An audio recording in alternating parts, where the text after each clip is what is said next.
सबसे पहले ये एक फोटो देखिए। फोटो में दिखने वाले आदमी का नाम है हरीश रावत।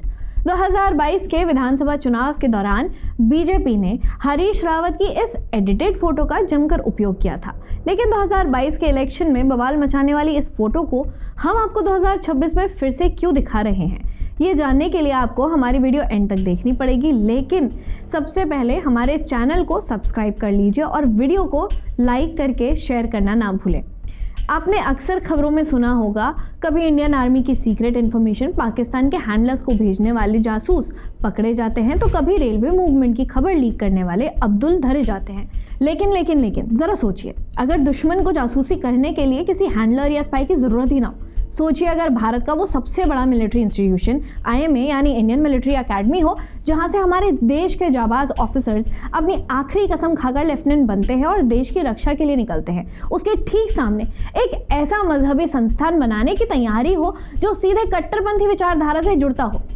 ये कोई फिल्म या कल्पना मात्र नहीं है। देवभूमि उत्तराखंड में ये खौफनाक साजिश आज से कई साल पहले रची जा चुकी थी। 2022 के विधानसभा चुनाव में एक नाम गूंजा था, अकील अहमद। ये उत्तराखंड कांग्रेस के तब के उपाध्यक्ष और सहसपुर सीट से उम्मीदवार थे। अकील अहमद के एक बयान ने ऐसा तूफान मचाया था कि कांग्रेस उत्तराखंड असेंबली इलेक्शन में क्लीन बोल्ड हो गई थी। मुस्लिम यूनिवर्सिटी होनी चाहिए जिसमें जो मुस्लिम बच्चे आए वो पढ़ाई कर सके, शिक्षित हो सके, और जो सड़कों का निर्माण है, मैंने आपको बोला यही सब चीजें हैं जो मैंने मांग की है। और इन सब चीजों पे मैंने प्रभारी से बात की है, उन्होंने भी यस बोला। हरीश रावत जी से मेरी बात हुई। हुआ ये था कि सहसपुर सीट से कांग्रेस आयेंद्र शर्मा को लड़ाना चाहती थी, लेकिन अकील अहमद की जिद के आगे उन्हें झुकना पड़ा।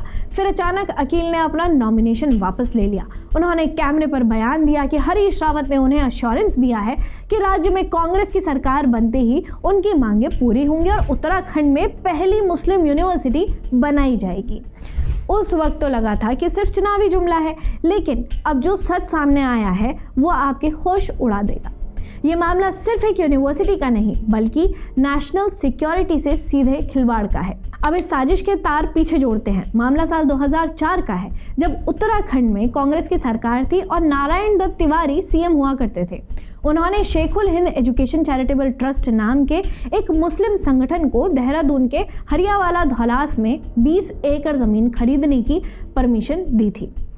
कहने को तो ये जमीन एक मुस्लिम एजुकेशनल इंस्टीट्यूशन बनाने के नाम पर थी, लेकिन इस ट्रस्ट का चेहरा कौन है? महमूद मदनी। जी हाँ, वही महमूद मदनी जो दिल्ली में शेखुल हिंद ट्रस्ट का हेड ऑफिस चलाता है और देवबंद का सर्वे सर्वा है। ये वही मदनी है जो खुलेआम जिहाद को रोमांटिसाइज करता है और कहता है कि जिहाद बहुत कमाल की चीज़ है। यही मदनी उस दारुल उलूम देवबंद का सरगना है जिसे दुनिया तालिबानी विचारधारा का सबसे बड़ा वैचारिक केंद्र मानती है। दारुल उलूम इस्लाम की सबसे कट्टर माने जाने वाली हनफी इस्लाम को मानता है। इसी हनफी इस्लाम की विचारधारा को अधिकतर आतंकवादी संगठन भी फॉलो करते हैं। अब खेल समझिए, ये 20 एकड़ जमीन ठीक कहाँ स्थित है? ये बिल्कुल IMA इंडियन मिलिट्री एकेडमी के सामने स्थित है। IMA देश का वो इकलौता संस्थान है जहां जेंटलमैन कैडेट्स को ट्रेनिंग देकर लेफ्टिनेंट बनाया जाता है, जहां भारतीय सेना को चलाने वाले ऑफिसर्स तैयार किए जाते हैं। सेना के ऑफिसर्स की ट्रेनिंग USP एकदम गोपनीय रखी जाती है, लेकिन कांग्रेस सरकार ने मदनी के ट्रस्ट को ऐसी जगह जमीन आवंटित की जहां से मिलिट्री एकेडमी के भीतर की एक एक गतिविधि पर 24 घंटे नजर रखी जा सकती है। कल्पना कीजिए कि IMA के ठीक सामने देवबंद की तर्ज पर एक बहुत बड़ा इस्लामी मदरसा खड़ा हो जाता है, तो हमारी सेना की सुरक्षा का क्या होगा? क्या इस संभावना से इनकार किया जा सकता है कि उस मजहबी मदरसे की छतों और मीनारों पर चढ़कर भाईजान लोग सेना के ऑफिसर्स की ट्रेनिंग की वीडियोस नहीं बना रहे होते?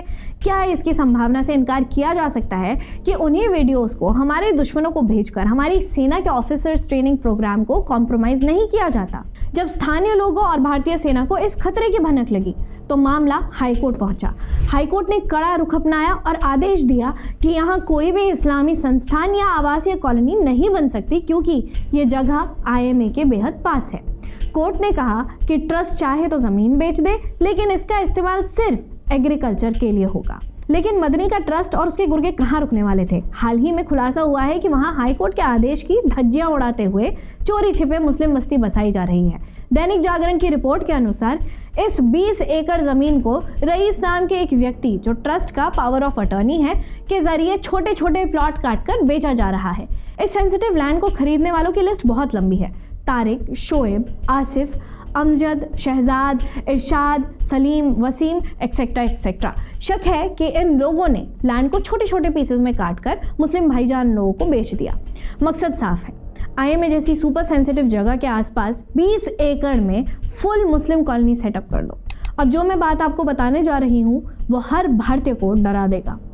याद करिए लाल किले, रेड फोर्ट पर हुआ वो ब्लास्ट, उसके मास्टरमाइंड डॉक्टर आदिल का कनेक्शन देहरादून के इसी पड़ोसी इलाके सहारनपुर से मिला था।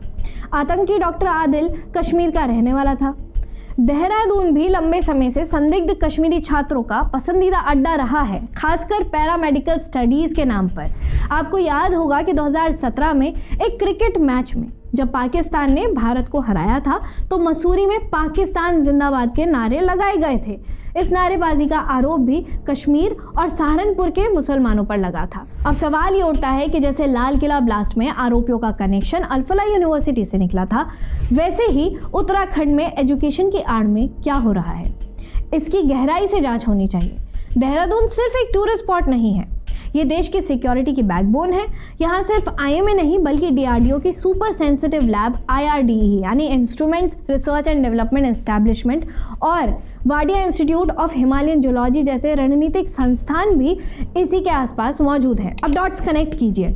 अकील अहमद ने 2022 में कहा था कि हरीश रावत ने मुस्लिम यूनिवर्सिटी का वादा किया है और ये विवादित जमीन भी सहसपुर विधानसभा में ही आती है, जहां से अकील खुद चुनाव लड़ रहा था। तो क्या साजिश ये थी कि सरकार आते ही संवेदनशील जमीन का लैंड यूज बदलवा दिया जाए? क्या मदनी ने अकील अहमद का इस्तेमाल इस जमीन को कानूनी चंगुल से छुड़ाने के लिए किया था? जब मसला सीधे सीएम पुष्कर सिंह धामी तक पहुंचा तो उन्होंने फटाफट जांच के ऑर्डर दे दिए। जांच में सब क्लियर हो गया कि यहाँ नियमों के साथ बड़ा खेल हो रहा है। अब सरकार इस जमीन को जब्त करने के प्रोसेस में है, लेकिन दोस्तों ये तो बस एक केस है जो कि सामने आया है। ऐसे लैंड जिहाद के कितने और प्लान छुपे होंगे। सहारनपुर से आने वाले घुसपैठ और देवबंद का बढ़ता प्रभाव उत्तराखंड की सुरक्षा के लिए बहुत बड़ा सीरियस मैटर है। सवाल यह है कि क्या सिर्फ जमीन जब्त करना काफ़ी है? क्या उन लोगों पर कार्रवाई नहीं होनी चाहिए जिन्होंने देश की सुरक्षा को दांव पर लगाकर ये परमिशन दी है? अपनी राय कमेंट्स में ज़रूर बताइए और इस वीडियो को इतना शेयर कीजिए कि हर देश प्रेमी तक ये बात पहुँचे, ये वीडियो पहुँचे। जय हिंद, जय देवभूमि। देखते रहिए ऑप इंडिया।